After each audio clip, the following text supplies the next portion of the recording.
Le rêve de toute entreprise, c'est de grandir, bien sûr. Mais concrètement, comment on passe d'une poignée de passionnés à un groupe qui pèse sur le marché?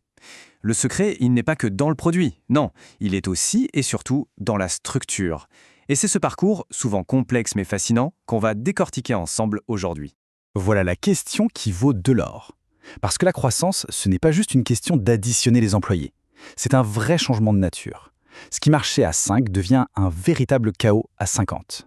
Le vrai défi, c'est de comprendre comment l'organisation elle-même doit se transformer pour pouvoir non seulement survivre, mais aussi prospérer. Et pour que tout ça soit bien concret, on va faire quelque chose de simple. On va suivre l'histoire d'une entreprise, Merci Elec. Son parcours va nous servir de fil rouge, de ses débuts en mode start-up jusqu'à devenir un grand groupe. C'est en regardant ses réussites, mais aussi ses défis, qu'on va percer les secrets de la structure d'entreprise. Ok, avant de construire les étages de la fusée, il faut une base de lancement solide. Pour une entreprise, cette base, ce sont ce qu'on appelle ses fonctions. Ce sont tout simplement les grands pôles d'activité indispensables à son fonctionnement, qu'elles soient toutes petites ou immenses. Pensez-y un peu comme les organes vitaux d'un corps humain. Vous avez la direction, c'est le cerveau, celui qui décide de la stratégie. Les RH, c'est un peu le cœur, ça s'occupe des gens. La fonction financière, c'est le système sanguin qui gère les flux d'argent. L'administratif, eh bien, c'est le squelette qui tient tout ensemble. Et enfin, la production, ce sont les muscles qui font le travail. Ce qu'il faut vraiment comprendre, c'est que ces fonctions, elles existent dès le premier jour. Au tout début de Merci Elec, son fondateur, Michel Mercier, il était sans doute à la fois le directeur, le commercial et le comptable. Les fonctions étaient déjà là, même si elles étaient toutes concentrées sur une seule personne. C'est vraiment le socle sur lequel tout le reste va pouvoir se construire. Alors, comment ça s'organise une entreprise à ses tout débuts? Quasiment par instinct, elle adopte ce qu'on appelle la structure simple. Et c'est exactement comme ça que Merci Elec a démarré son aventure.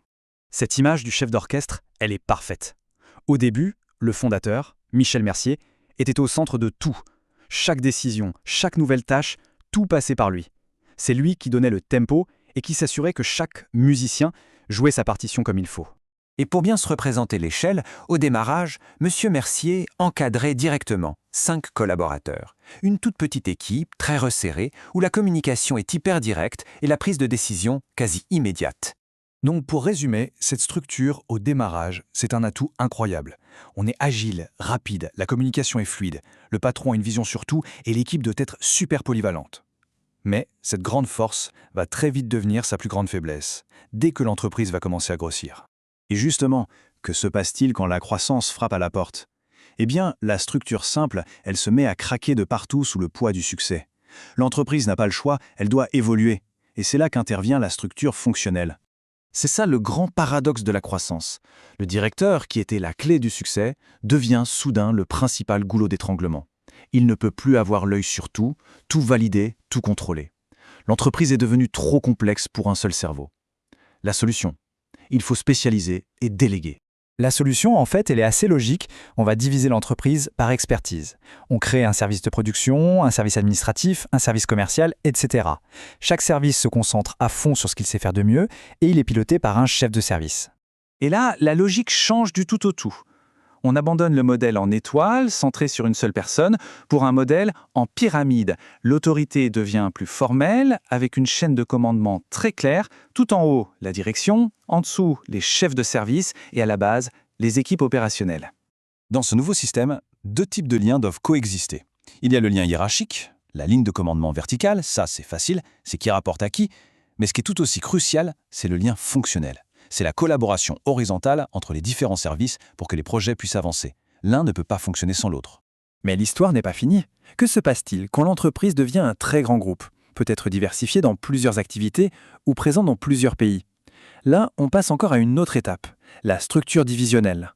Regardez la transformation de Merci Elec, c'est juste spectaculaire. La petite entreprise, très centralisée, est devenue un groupe, une sorte de constellation d'entités qui sont presque autonomes. Le changement de dimension, il est radical. Le principe est simple en apparence. On va découper l'énorme groupe en plus petites entreprises, qu'on appelle des divisions. Chaque division peut être spécialisée sur un produit, un marché ou une région du monde. Et elle fonctionne quasiment comme une PME indépendante, mais à l'intérieur du grand groupe. L'idée, c'est de recréer l'agilité d'une petite entreprise au sein d'un géant.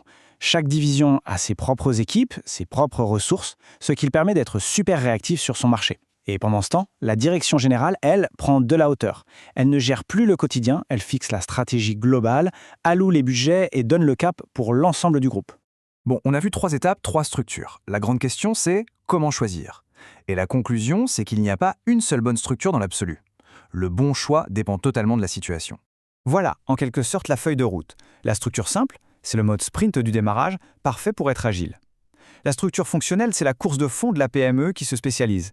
Et la divisionnelle, c'est la puissance du grand groupe qui gère la complexité en donnant de l'autonomie à ses divisions. Et ça, c'est vraiment la grande leçon de l'histoire de Mercielec. Une structure, ce n'est pas quelque chose de figé, gravé dans le marbre. C'est un organisme vivant. Essayer de gérer 100 personnes avec une structure de start-up, c'est le chaos assuré. Et à l'inverse, créer des divisions quand on est 10, c'est construire une usine à gaz. La clé de tout, c'est l'alignement. Finalement, ça amène à se poser une question fascinante sur n'importe quelle organisation qu'on connaît. En observant simplement comment elle fonctionne, on peut essayer de deviner sa structure. Est-ce qu'elle est toujours adaptée à sa taille, à ses défis du moment, ou est-ce qu'elle est devenue, peut-être, un frein à sa propre évolution? La réflexion est ouverte.